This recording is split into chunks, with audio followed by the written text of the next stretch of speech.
आवाज निघत नाही.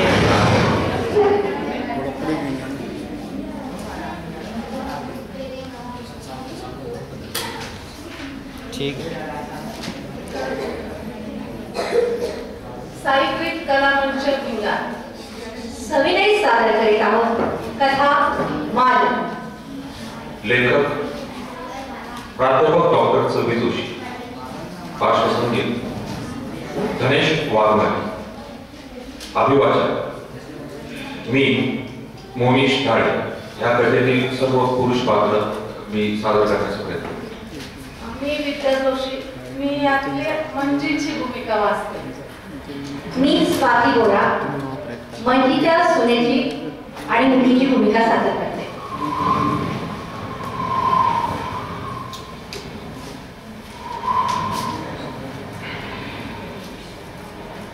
उन्हाचा कहर, डोसक्यावर तळपणारा सूर्य, न पायातळी भाजलेली माती, झाडं बोडखी उभी, काट्यांचं खच आणि भोवतीनं मृगजळ. लखुबा झाडाखाली बसलेला, वय झालं न थकलेला. घरातून तर आपल्याच पोराबाळांनी परागंदा व्हायला भाग पडलेला. पांढरक्या विषानं काळे घोट झाकून डोळ्यावर जुनाट जाड भिंगाचा गळणारा चष्मा घालून लगाती मानावर फाटका पाडणार फेटा न धोतराच्या चिन्ह अंगावर घेऊन झाडाखाली तात्कळत बसलेले. कोण आहे ग? आवाज दिसले. मी आहे मारते. शेळा ओळखल्या मालकाच्या. शाळा सोडून शेळ्या वळणाऱ्या मारतीनं म्हाताऱ्याला सांगितलं, कोरभर भाकर आहे का? म्हाताऱ्याची भूक आहे की? उपाश आहेस का बाबा? कालपासून नाही खाल्लं. येतोस? 12 एकराचा मालक भीक मागत होता. अरे दाटने बोलते तुझ्या. शेळी पाठी भाकर नाही सांगायचं तुला. थांबूस कर. ह्या तांब्यात दूध काढतोय शेळीचं. भिजून खा भाकर.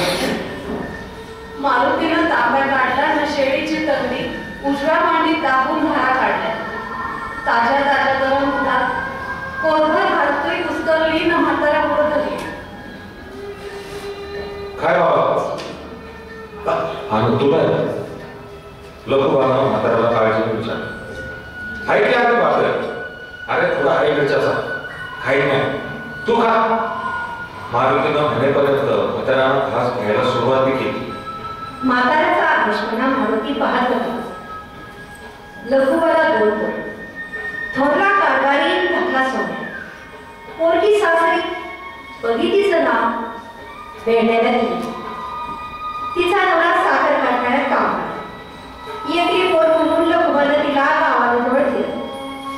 तिच्या लग्नाला 5 एकराचा तुकडा दिल्यानं दोन्ही पोरं म्हाताऱ्यावर नाराज होते.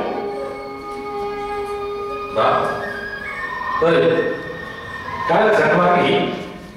कारभारी म्हणाला त्या. काय वावर विकलं 5 एकर. अरे माझं घरचं विकलं. तुझ्या भाचं काय केलं? अरे माझ्याच भाचं केलं ना, म्हणून तर विचारतो. आणि लग्न कसं करायचं होतं मग? कर्ज काढलं असतं ना. सोन्यानं भाग घेतला. अरे मोग कर्ज हे डोसक्यामुळे. बगीचं लग्न करून उठलेला पैसा सावकाराचं कर्ज मिळून टाकलो. महाराज काय धतुरा ठेवला बाय. तुमचं तुम्ही खाऊ नकी. मग काय पाहिजे केलं सांग मला. गंमत वाटली म्हणून. कार भरे मेल्या. अरे जीबीला काही हात तुझ्या बापासारखा बोलतोस ना. बरे लाज नाही वाटत? काम तुझी हाडं घालता मेल्या चुलीत. चुलखंडावर भाकरी थापणारी म्हणजे टाकली. लघुबानं बायकोला गस बसायला सांगितलं, पण ती ऐकत नव्हती. झाल्याबरोबर नवऱ्याला नख लावला असता ना तर हे ऐकायला नसतं मिळालं. मग मारून टाकायचं काय मला?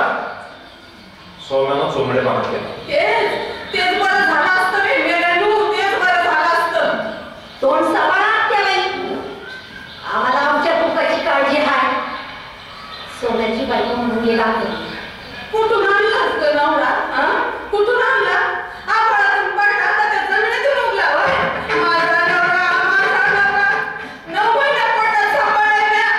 गरुडात कणात शेतात राबले, पाठीला बांधून शेतात घुरपं मारलं. मोठी आलीच नवऱ्यावाली. मंजीचं तोंड खरं ते बोलू लागलं. लखुबा बाहेर निघून गेला. आत्याबाई, आता लई झालं तुमचं. तुम्ही तुमचं येड्या राहा आणि आम्ही आमचं. मंजीचा हात परातीतच थांबला. सुरीचा जाळ मस्तकात भिनला. तिनं चुलीत पाण्याचा हक्का मारला, पण जाळ आणखीनच भडकला. ऐकलं का? वेगळं व्हायचं म्हणते आणि अवदसा. ए म्हातारे, अवघाचा म्हणू नकोस. तू हाय अवघाचा. माझ्या फुकावर उठलीस. काय झाडायचं का तुझं? होय का? मान राहिले म्या. एकच पोर झाली मला. काढी नाव तुझ्या संसाराला. धुडक्याविषयी बाहेर निघते का नाही ते बी बघ आता. पण ध्यानात ठेवा, रानाचा एक तुकडा बी नाही मिळायचा आता. या भातात पाण्यात काय बोलावर घेशील काय बाबा? स्वामीने विचारलं. स्वामी हा कारभारी हसत म्हातारीला उचलू लागला. म्हातारी घराबाहेर पडली. लखुबाला शोधू लागली. जरा झालं शेताच्या बागेत आली. लखुबा गोड्यात मान खाली करून लिंबाच्या झाडाखाली रडवे लागली. मालक, असं हात पाय लावून नका बसू बरं. आपण ना पलीकडे जाऊ. ती नाही हाकलायची आपल्याला. चला बरं. म्हणजे नको जावाच्या दारात नका. तिचा संसार तिला चलत झाला. या वाटव्यात तिची भर पडणार. हो राहणार एका कोपऱ्यात आपण झोपडं बांधलं. रानात झोपडी उभी राहिली. म्हातारपणात म्हणजे राहू लागले. मोलमजुरी नशिबालाच पुसलेली. तरीही रानात गावभाटी सोम्यात त्यांच्या बायकाची कुरकुर वाढली. भांडण तडीला जाऊ लागले. पोरं वाटण्या मागू लागली. ऐकतात का? आहो, द्या ती वाटून पोर असेल. हवा आपलीच आहे तिथे. आपल्याला पण होत नाही आता. माझं तरी काय पण गेला वाटा पाहिजे. 40 तो आपला हिस्सा पवारांना जाईल. पण आपल्याला भीक ठेवा बरं का? नाही तर पोरं भीक बी नाही घालायची. रात्री विचार झाला. सकाळी 2 पोरं त्यांच्या बालकांना बगी जावायला बोलवलं. गावातल्या घरात बैठक बसली. सोम्यानं सरपंचाला बोलावं म्हणून हेका घेतला, पण घरातल्या घरात त्यांना आपणच आपलं सोडवायचं. या सरपंचाचं काय काम? तिसरा कोणीतरी पाहिजे ना. नाही नाही काय गरज नाही. जाऊ दे रे सोम्या. कारभारी म्हणाला. भाऊजी आहेत की. कारभाराच्या बायकोंना नंदेला मोठेपणा दिला. पण ते बी वाटे आहेत ना. बापाची स्थितीत लेकीचा वाटा पाणी. सोम्यानं तिरस्कारानं चिमटा काढलाच. आम्हाला काय दिलं ग? मला काय ठीक नाही ना दिया. पोरी, अगदी सांगतात. तुला तुझा वाटा मिळाला. सोडू नकस तो. नाही तर चोळी बांधलेला मोतार बशील बघ. म्हणजे लेक जावयाच्या काळजीनं बोलली. मारताना काय जावायच्या रात नसेल बाय. हा कारभारी मधीच पडपड. जिथं मरायचं तिथं मरत ना बाबा. पण ध्यानात ठेव, माझ्या नाड्यात मुतू बी नगस बरं. म्हणजे ना स्वतःच्याच तोंडात मारून घेतली. पगीनं आईला पोटाशी धरलं. आहे तुला काय वाटलं नाही पडू द्या दरम्यान. बाबा हो बाबा बोला बोला काय करायचं ते. स्वाम्याला धीर नव्हता.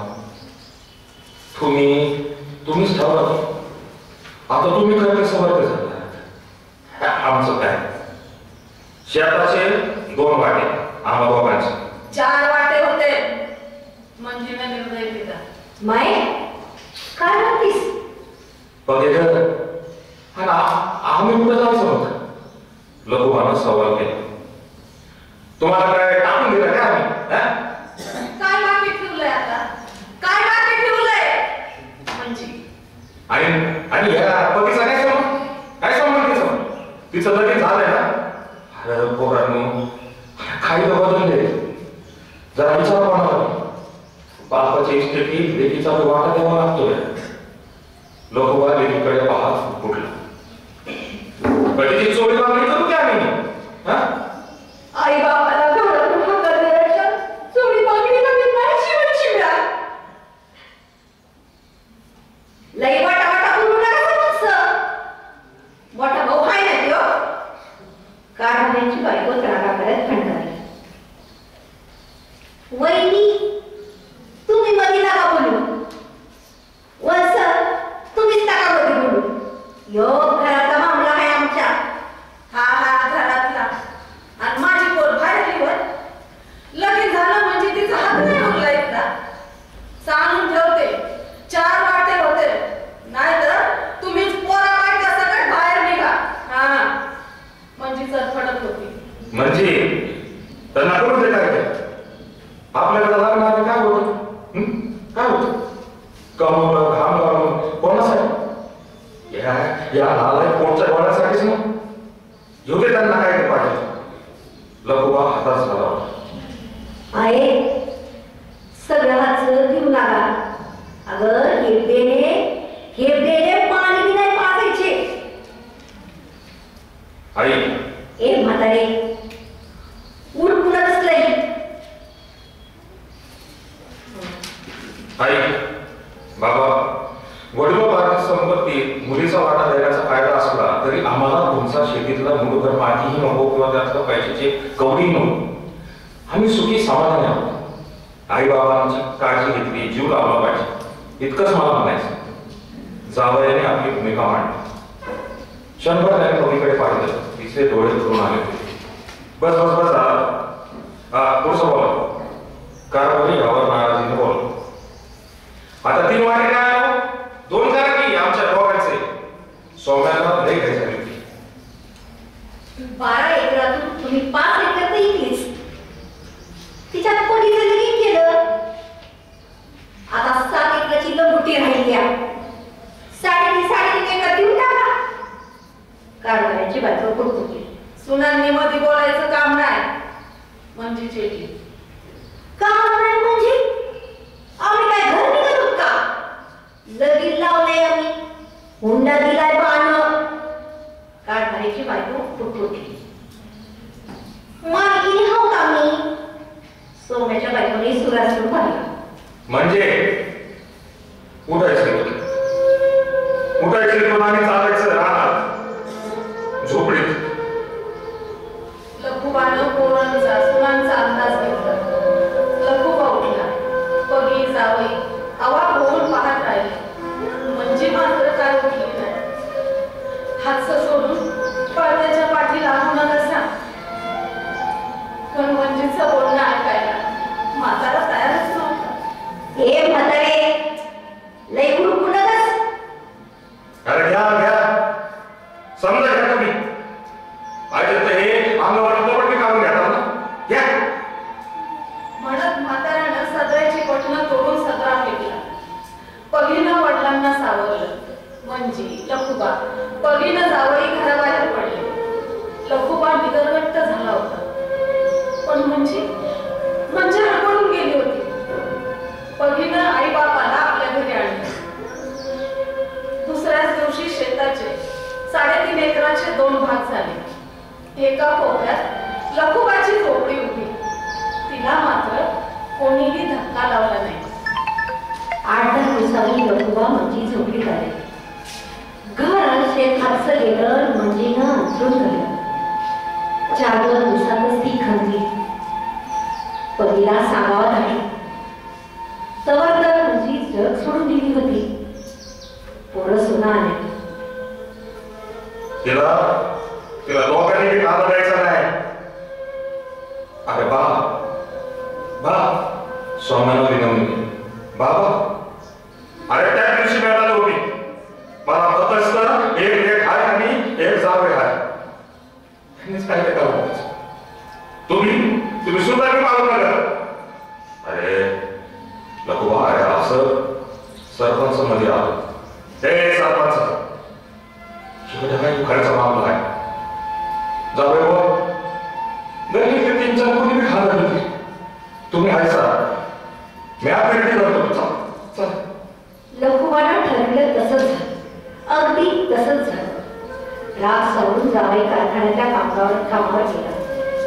बगी थांबली. 10 दिवसाचा खर्चही जावयाने केला. लघुबा बगीकडे राहायला जायला. तो झोपीतच थांबला. एकलाच एकाकी. दोन्ही पोरं बाबाच्या मागण्यानं वैतागली. आईच्या मड्याला हात लावून गेला नव्हता बाबाला. ही बोस त्याला लागली होती. कारभारी मनाला घात होता. पण सोन्याला लई काही वाईट वाटलं नाही. म्हातारपणे असं एकलं राहणं म्हणजे मरणाला सोसणं. मज्जा असते तर योग एकटेपणा इतका जास्त नसता काय झाला. दुःख भरलं चिन्ह हलकं झालं असतं. लघुबा मनाला खात होता. कोण वाटेवरून जाणाऱ्याला म्हाताऱ्याने विचारलं. मी आहे स्वाम्याजवळ हाराचे. कुठं चाललंस? खाल्ल्या गावात आवत धरलेत ना, बाकी नाही लागतो. सोन्या गवळानं म्हाताऱ्याला सांगितलं. जेवणाच करायचे? सोन्या थांबला. नाही बाबा, आज काहीच नाही खायला. म्हाताऱ्या उदासपणा हसला. अरे म्हातारा आणि वांग्याचं भरीत खातो का? नको खाईन की. आपण तुझं भागायचं नको राहून दे. लखोबाने सोन्याची काळजी करता भाकर मागणी. खा राहती. अरे राजाला काही की जास्तच आहे. असं म्हणत सोन्याला रोटण्यातली अर्धी भाकर आणि भाताचं एक वांग लखोबाच्या हातावर ठेवलं. देव कमी नाही करायचा का तुला? असा आशीर्वाद देऊन लखोबानं भाकरी खायला सुरुवात केली. सोन्या म्हाताऱ्याकडे डोळे भरून पाहत होता. 12 एकराचा बाजार. भाकरीच्या एका तासाला मोता झालेला. कष्टानं खाण्याची काळ झालेल्या लखोबाला 12ही पावसात सोन्याच्या डोळ्यात पाऊस उतरला होता. अहो म्हाताऱ्याला तर समजायलाच येतं. काही तरुणपणातच मर्यादी. काही जग आईच्या हातच खाल्लाच. महामारी, रोगराई, दुष्काळ, उपासमारीनं कितीतरी माणसं मरतात. पण लखोबाचं काय? 2 लेक सुना म्हाताऱ्याकडे पाहत नाही. पोरीचा जीव तुटतो ना, पण ती सासरी म्हातारा स्वाभिमानी. लेकीच्या दारात जीव नाही सोडायचा. सोन्या म्हाताऱ्याकडे डोळे भरून पाहताना हळबळून गेला. तो मला देऊ का चतुर नको नको. आज लय खाल्लं होतं. तो उद्या तो मी इकडं पाहायचा नाही का? तर नको आज. आजचं भागलं आता उद्याच उद्या.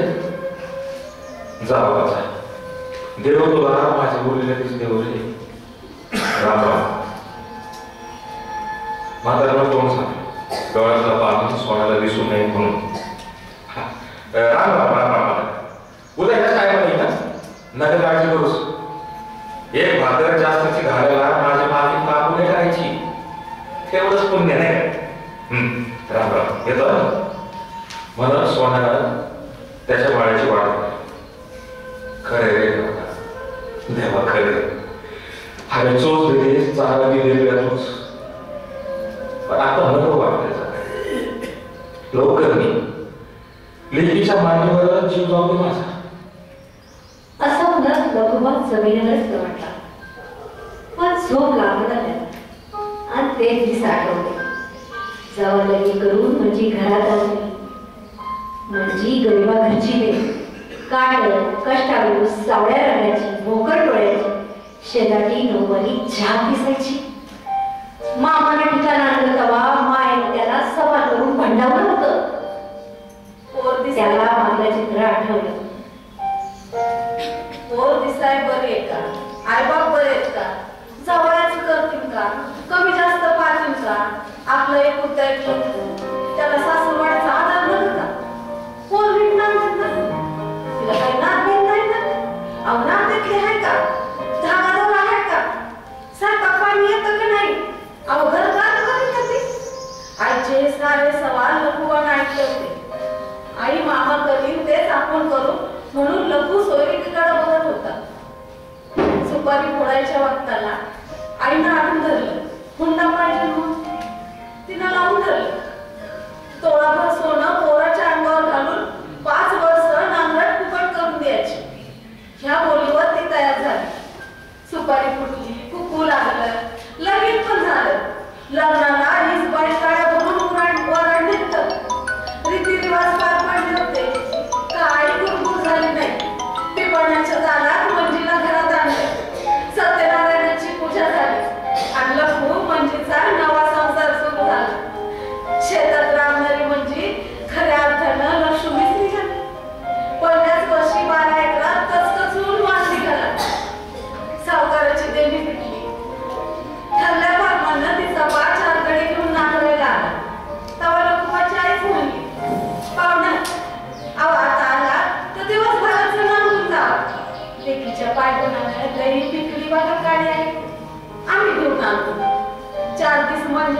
दिसलं तर न्यावा. लघु येईल घ्यायला तिला 4 दिवसानं. बाई बोली ठरली होती ना 5 वर्ष राहण्याची. हा बोली मॅच केली की आणि आता मॅच करते बघा. हा गरज लागली तर सांगावं झाली घरात. सोडणार नाही तशी तुम्हाला. आणि तसं बी आता आम्ही गेल्यावर तुम्हीच आहे ना पोरांच्या मागं. लखुबाची आई म्हणली. मोप जागा बाई माझी भेट तुम्हाला दुखवायची नाही कधी. ही माझी लेख आहे. चला जेवण करा आणि पिसावा घ्या. हे समजा चालू होतं तर म्हणजे स्वयंपाक केला. जेवण झाली. मंजीचा वास जायला निघाला तेव्हा मंजी दारात होती. तिचे डोळे पाण्यानं भरले होते. काय ग काय झालं डोळे कोण भरले. काय नाही पंचमीला भाऊला घाल येईन काय. असं मला वाटलं बापाला सांगत्या की सासू नाही सासू वास करत्या म्हणून. नाही म्हणत सासू नाही तुम्ही कधी वाईट शब्द नाही बोलला बघा माझ्याशी. काय पाहिजे ते दिलं समजा तुम्ही मला. अहो आईच ना तुम्ही माझ्या सासू नाही तर. म्हणजे तेव्हा लखूच्या आईला तिला खुशी घेतलं. मंजीच्या बापाचे डोळे भरून आले. हेच पाहायचं होतं म्हणजे मला. तू सुखात आहेस आम्हाला पाहायचं नाही. आणि बाई म्हणजे तुमची जशी लेख तसं जावं बापू बी आमचा पोरगा आहे बरं. अरे पोरांनो कष्ट करा सुखानं खा. घाम गाळला की काळी माय भरभरून देते. पंचमीला भावाला समजायचं नाही. हा समजायचं नाही म्हणत मंजीचा पाय निघाला. लेक जावई लखुबा मंजीच्या पाया पडले. लखुबाला हे सोन्यासारखे दिवस जसेच्या तसे आठवले. आणि हे बी आठवलं पहिल्या खेपेला मंजीचं बाळणपण झालं तेव्हा आईने तिच्या माहेराला मंजी सोबत गेलती. मंजीची आई आपली आई लई काळजी करते. मंजीचं पहिलं बाळणपण सुखानं व्हायला पाहिजे म्हणून आईनं लखुबानं रमायला नवस केलता. कारभारी झाला. 2 वर्षानं सोम्या झाला. दोन्ही पोरांच्या पाठीवर पगी आली. घर भरलं. पोरं शाळेत गेली. शेतात राबली. पोरांनी शाळा सोडल्या न शेतात खपू लागली. हा पगी जरा शिकली पण तिचं लगीन लावून दिलं. पोरांची बी लग्न झाली. सुना आल्या. हा दुष्काळात थोडी भरभर झाली. देवाचे वासुदेव मतापणाकडे आपण शिकलो. संसाराच्या धागे सुनांच्या हातात घेतले. सुना आला करू लागले. दोन्ही पोरं गंदी बसले. म्हणजे आपण धरायला लागली तर तिची ताकद कमी पडली. आपण पोरांच्या नादी लागायचं नाही ठरवलं म्हणजे एकच भांडत पाहिजे. वानवा सांगा म्हणजे गेली. आपण यावाची वाट पाहत दिस काढला. पतीचा जीव आहे आपल्याला रेंगाळतो. पतीला तिचा संसार आहे. आपण त्याच्यात आडवळ ठेवायचं. म्हाताऱ्या लखुबानं फेटा काढून हातावर फिरवला. डोळे पुसले. का असे डोळ्यातले कड दाबून ठेवले. ए बाबा ही झोपडी काढायची लय रात होत. लखुबा एक नाही की 2 नाही. सोन्यानं पुन्हा तेच सांगितलं. अरे पाता किती मिळतो मग. लखुबा शांतपणे तसं नाही तसं नाही. तू रस्त्याच्या कडेला पहा झोपडी तुझी ही कसा कर खमून राजा म्हणलं ना रान होत आहे. मग असं काय वेळ होते की झटक्यात संपत्ती समजत. अरे बरोबर करू नकस बाहेर निघ तू.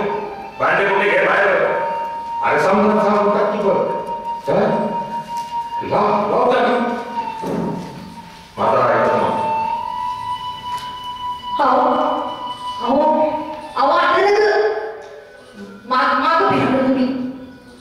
सोम्याच्या बायकोनं खाली बघलं. सोम्या मागून ठेवला. पगी आली तेव्हा ती 4 दिवसाकरता बापाला भेंड्याला घेऊन गेली. 4 दिवस लखुबाला खाणं नीट मिळालं. दवा पाणी मिळालं. धोतर अंबरडी फेटात दिराचा होण्या कारखान्यावर नेटाचं काम निघाल्यानं जावई लोकांना सोडायला नाही आलं. गावाकडे जाणाऱ्या एका बैलगाडीत गहुबाला बसून दिलं. लघु संगमनाच्या माथ्यावर गाडीतून उतरला. पायी चालत झोपडीकडे गेला. तेव्हा धूर निघताना पाहिलं त्यानं. जवळ आला, जीव तोडून जवळ आला. तेव्हा झोपडीची राख झाली. खाली बसला. कवलातली पिशवी फेकली, तोंड सोडायला लागला. टोळून रडायला लागला. जमिनीवर लोळायला लागला. सोन्या पळतच आला. त्यानं म्हाताऱ्याला सावरलं. कुणीतरी पेटती पिढी फेकली मला. सोन्यानं सांगितलं. कोणी नाही पेटली पिढी फेकली. या सोन्याने चेतवणी झोपली. दुष्पळ झाली पोटची लेकरं. म्हणजे आपली झोपडी आपल्या वाहनाचा आयुष्य. म्हातारा रडत राहिला. सोन्या समजून घ्यायला. सोन्या समजा आज आलं काय म्हणजे मंगळसूत्र ठेवलं होतं. हे पाठीचं ते मी गेला काय. म्हातारा गप झाला. सोन्या डॉक्टरला वेळ गेला. म्हातारा जग सोडून निघून गेला. जवळ कोणीच नव्हतं. झोपडीची राख भोवतीनं उडून येत होती. वारा दम खात नव्हता. त्या राखत लघुबा दिसणं झालं. जाताना लेकीनं अंगावर घातलेल्या पांढऱ्या टॅप धोतर पंडित राखणं काळी शाख झाली. सोन्याजवळ आलं तेव्हा वरडला.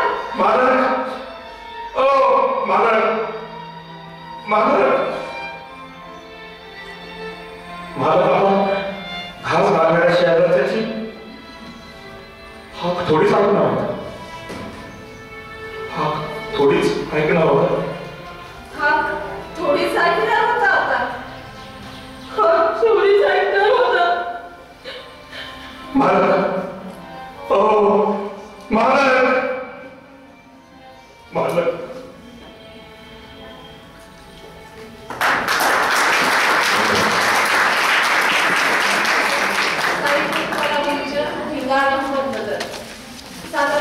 कथा मालक.